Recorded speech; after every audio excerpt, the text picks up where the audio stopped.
যদি এমন হয় আমাকে 10 বার হত্যা করা হয়, এরপর আবার 10 বার জীবিত করা হয়, তারপরে ইনশাআল্লাহ প্রতিবার মৃত্যুর আগ দিয়ে হলেও বলে যাব গণতন্ত্র হারাম ছিল, হারাম আছে, কিয়ামত পর্যন্ত হারাম থাকবে।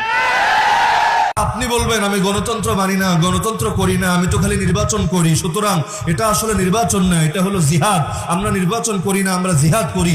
এই জিহাদ যারা করে তারাই হলো মুজাহিদ। এই জিহাদ করতে গিয়ে কেউ যদি মারা যায় সে হলো শহীদ। দলিল হলো 26 বছর না 16 বছর আগে এক লোক মারা গিয়েছিল, পরে তার কবর খুলে গিয়েছে, দেখা গেল লাশটা এখনো তরতাজা আছে। তার মানে বোঝা গেল এইটাই জিহাদ, এবং এই পথে মারা গেলে এইটাই শাহাদাত। গণতন্ত্রের জন্য নির্বাচন না নির্বাচনের জন্য গণতন্ত্র?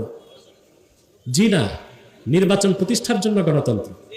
নির্বাচন হচ্ছে আপনার মতামত যাচাই, ঠিক না?